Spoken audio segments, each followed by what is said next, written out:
Good morning students. आज हम chapter शुरू करेंगे सेकंड बुक का कंपेरेटिव स्टेटमेंट्स। हमारे पास दो तरह की कंपेरेटिव स्टेटमेंट्स होती हैं, एक तो होता है कंपेरेटिव बैलेंस शीट और दूसरा है कंपेरेटिव इनकम स्टेटमेंट। तो बुक में पहले कंपेरेटिव बैलेंस शीट के बारे में बता रखा है और फिर कंपेरेटिव इनकम स्टेटमेंट के बारे में बता रखा है, लेकिन मैं आपको पहले कंपेरेटिव इनकम स्टेटमेंट के बारे में बताऊंगा, फिर आप कंपेरेटिव बैलेंस शीट की बात करेंगे। कंपेरेटिव इनकम स्टेटमेंट के अंदर आपने क्वेश्चन को कैसे अटेम्प्ट करना है देखिए। सबसे पहले तो आपने फॉर्मेट तैयार करना है, उसके अंदर ये कॉलम आने चाहिए जो आपको मैंने यहाँ पर बना के दिखाए हुए हैं। Comparative income statement for the year ending 31 March 2017 and 31 मार्च 2018, जो भी दो ईयर दे रखे होंगे वो लिख लेना। पहले कॉलम के अंदर पर्टिकुलर, दूसरे कॉलम के अंदर जो फर्स्ट ईयर दे रखा होगा यहाँ पर सेकंड ईयर आ जाएगा। इसका नाम क्या है? कंपेरेटिव, कंपेयर करना, मतलब यहाँ पर आ जाएगा इंक्रीज और डिक्रीज आ जाएगा। लास्ट कॉलम में आ जाएगा परसेंटेज इंक्रीज और डिक्रीज आ जाएगा।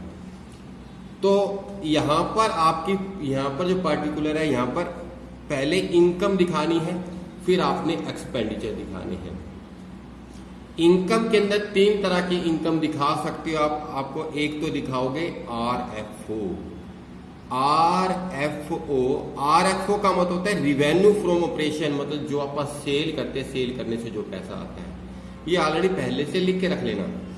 दूसरा आएगा इंटरेस्ट ऑन इन्वेस्टमेंट। अगर आपको इंटरेस्ट ऑन इन्वेस्टमेंट दे रखे भी, वो भी आपका इनकम के अंदर इंक्लूड किया जाएगा। नंबर थर्ड पे आप अदर इनकम शो कर सकते हो। आपने क्या शो करना है? अगर दे रखी हो तो शो करनी है, नहीं तो नहीं शो करना। तो कहने का मतलब कि आरएफओ तो आपको जरूर ही दिया होगा, तो ये तीनों चीजें पहले से लिख लेना, या सिर्फ आरएफओ लिख लेना और 2 या 3 लाइनें खाली छोड़ दें। यहाँ पर आ जाएगा टोटल इनकम। टोटल इनकम इसको ए मान लेना, और इसके बाद यहाँ पे फिर 4 या 5 लाइनें छोड़ देना। फिर यहाँ पर जो आएगा, पहले यहाँ पर सिर्फ आरएफओ लिख लेना। मैं आपको फॉर्मेट बता रहा हूँ, ये चाहे मत लिखना, क्वेश्चन में दिया हो तो फिल कर देंगे, नहीं तो छोड़ देंगे। यहाँ 3-4 लाइनें छोड़ देना। और यहाँ पे आपको क्या होगा, यहाँ पे आपने जो आइटम्स दे रखी होंगी एक्सपेंडिचर से रिलेटेड, वो यहाँ लिख देना। आप स्टेटमेंट भी अपने आप बनाते जाएंगे, क्वेश्चन भी करते जाएंगे, ताकि आपको समझ आ जाए। और यहाँ पर क्या आ जाएगा? टोटल एक्सपेंडिचर आ जाएगा। टोटल एक्सपेंसेस, इसको क्या मान लेंगे? पर बी मान लेंगे।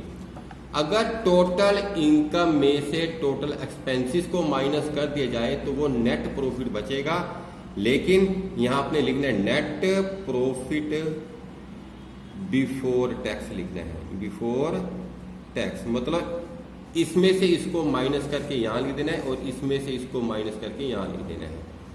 लेस करोगे इनकम टैक्स, लेस करोगे इनकम टैक्स, और फिर आपने अंडरलाइन करना है, और यहां लिखोगे net profit after tax. Net profit after tax. आपको फॉर्मेट दोबारा बता देता हूं कैसे बनाना है। आपने जो ईयर दे रखे होंगे आप उसके हिसाब से ईयर लिखने हैं। यहाँ पर पर्टिकुलर 2017, 2018 इंक्रीज और डिक्रीज, यहाँ पर परसेंटेज इंक्रीज और डिक्रीज आ जाएगा। यहाँ पर 3-4 लाइनें छोड़ देनी है। आरएफओ तो आपने लिख ही लेना है, फिर 2-3 लाइनें और छोड़ देना। यहाँ पर टोटल इनकम आ जाएगा। फिर 4-5 लाइनें छोड़कर यहाँ पर क्या आ जाएगा? Total expenditure. फिर माइनस करना है, टोटल इनकम में से टोटल एक्सपेंडिचर को माइनस करना है, वो आ जाएगा नेट प्रॉफिट बिफोर टैक्स। फिर लेस इनकम टैक्स लिख के रखना है। अमाउंट अभी फिल नहीं करनी, अमाउंट तो क्वेश्चन में से देख के फिल करेंगे। यहाँ पर आ जाएगा नेट प्रॉफिट आफ्टर टैक्स आ जाएगा। आपने फॉर्मेट तैयार कर लिया। जब आपको क्वेश्चन आ गया एग्जाम के अंदर कहते हैं प्रिपेयर कंपेरेटिव इनकम स्टेटमेंट, तो आपने पहले फॉर्मेट तैयार कर लेना है। तो आपको क्वेश्चन दे रखा होगा। अब मैं आइटम्स बोल रहा हूं, या तो वो इनकम साइड के अंदर आएंगी या वो एक्सपेंडिचर के अंदर आएंगी, वो आप रीड करोगे तो पता लग जाएगा। मान लो सबसे पहले आपको आरएफओ दिया है। आरएफओ दिया है, ये मान लो 17 की RFO जो है ना वो 1 लाख है, मतलब यहाँ 20 एक बार में नहीं लिख रहा, और एक छोटी अमाउंट ले लेते हैं, या आप इसको 1000 ले लो, और ये कितना आ जाएगा हमारे पास भी, ये है, मान लेते हैं आप ये 2500 है, दे रखा है क्वेश्चन के अंदर। हाँ जी, ये दो कॉलम बाद में तैयार करने हैं। इसके बाद मान लो आपको परचेज दे रखे हैं, तो परचेज यहाँ पर आएगा, क्योंकि परचेज करने से हमारी जो एक्सपेंडिचर होएगा, परचेज मतलब परचेज जो है ये जो दे रखी है आपको 400 की दे रखी है, ये आपको 600 की दे रखी है, क्वेश्चन में दे रखी होगी। इसके अलावा मान लो अपने पास अदर एक्सपेंडिचर दे रखे, तो अदर एक्सपेंडिचर यहाँ पर आएगा, other expenses, other expenditure expenses के अंदर आएगा, ये मान लो 300 दे रखे हैं, और ये मान लो आपको 200 दे रखे हैं, क्वेश्चन में दिया होगा। और उसके बाद मान लो चेंज इन इन्वेंट्री दे रखा है, change in inventory, change in inventory ऊपर क्या आएगा मैंने आपको बता दिया, RFO दे रखा तो ऊपर आएगा, इंटरेस्ट ऑन इन्वेस्टमेंट यहाँ पर आएगा, अदर इनकम यहाँ पर आएगा, बाकी जो एक्सपेंडिचर हो गए वहां पर आएगा चेंज इन इन्वेंट्री। ये मान लो आपको ये 300 दे रखा है, ये आपको मान लो 150 दे रखा है, तो ये यहाँ लिख देंगे आप।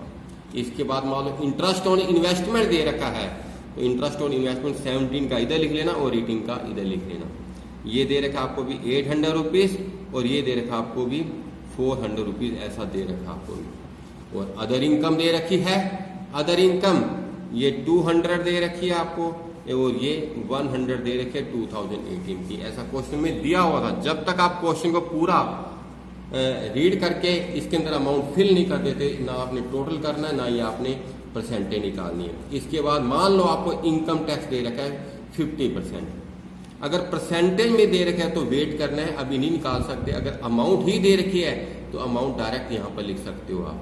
तो इनकम टैक्स कितना दे रखा था, 50% दे रखा है, तो एक बार आप यहाँ लिख लेते हैं कि 50% है, और 18 की भी कितनी है, 50% है। कई बार यहाँ परसेंटेज अलग होती है, यहाँ की अलग होती है, मतलब 17 की अलग होगी, 18 की अलग होगी, वो क्वेश्चन में दे रखा होगा। मान लो क्वेश्चन में दी गई सभी आइटम आपने फिल कर दी, तो फिर क्या करोगे आप, इसका टोटल करोगे, ये टोटल आ जाएगा 2017 की टोटल इनकम आ जाएगी 2000, और ये कितनी आ जाएगी हमारे पास भी 3000 आ जाएगी। और इसी तरह से टोटल एक्सपेंडिचर का जब आप टोटल करते हैं तो ये कितना आ जाएगा, ये आ जाएगा 1000, और ये आ जाएगा हमारे पास कितना आ जाएगा 6 to 8, और एक 9, ये आ जाएगा 950 आ जाएगा। इसके बाद अपने नेट प्रॉफिट बिफोर टैक्स निकालना है। टोटल इनकम में से टोटल एक्सपेंडिचर को माइनस कर देते हैं, ये 1000 आ जाएगा। इसी तरह से 3000 में से ये माइनस कर देते हैं, 2050 आ जाएगा।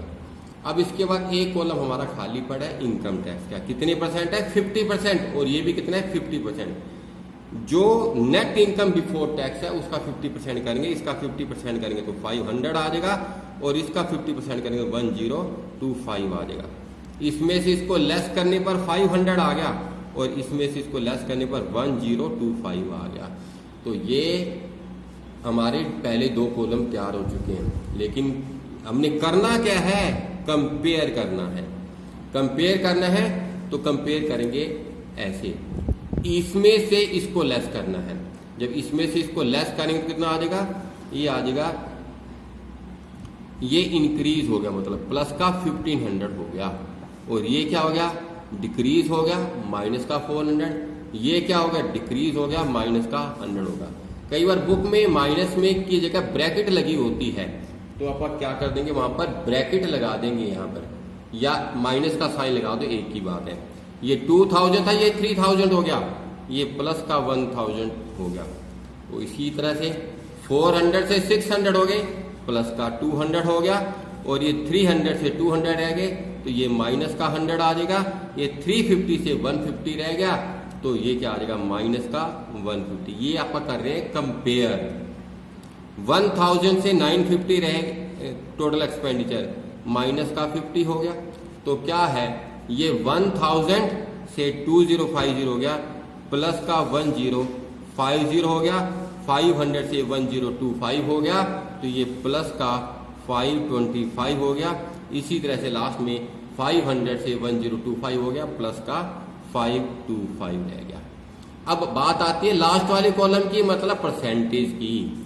परसेंटेज कैसे निकालेंगे आरएफओ की, मतलब सभी की परसेंटेज कैसे निकालेंगे। तो 2017 की आरएफओ इतनी थी और जबकि 2018 में इतनी थी, और इंक्रीज इतनी होगी, ये वाली इंक्रीज होगी दिस बाय दिस इंटू 100। तो ये दिस बाय दिस इंटू 100 करेंगे तो ये 150 आ जाएगा, तो प्लस का 150 आ जाएगा। दिस बाय दिस इंटू 100 ये आ जाएगा। जब ये ऊपर रखेंगे नीचे रखेंगे इंटू 100 करेंगे तो 50% आएगा, माइनस का 50 आ जाएगा, परसेंटेज ऊपर लिखा ही होगा। इसी तरह से दिस बाय दिस करेंगे इंटू 100 करेंगे तो ये आ जाएगा 50% आ जाएगा। इसी तरह से दिस बाय दिस इंटू 100 करेंगे तो ये प्लस 50% आ जाएगा। ठीक है बेटा। और इसके बाद 200 ऊपर, ये नीचे, मतलब 1/2 इंटू 100 करेंगे तो ये 50% आ जाएगा। तो ये 100 ऊपर और 300 नीचे, 1/3 इंटू 100 करेंगे तो ये कितने आ जाएगा 33% आ जाएगा। 33.33 लिख सकते हो आप, बड़ी आराम से करना है। 150/300 1/2 आ जाएगा, और 1/2 का परसेंटेज करेंगे तो 50% आ जाएगा। अब दिस बाय दिस करेंगे तो ये 5% आ जाएगा, माइनस का 5.00 आ जाएगा। और इसी तरह से ये ऊपर और ये नीचे करेंगे तो ये इंटू 100 करेंगे तो 105% आ जाएगा, 105% हो जाएगा। इसी तरह से दिस बाय दिस करेंगे इंटू 100 करेंगे तो ये 105% आ जाएगा। और इसी तरह से दिस बाय दिस करेंगे अपन इंटू 100 करेंगे तो ये भी 105% आ जाएगा।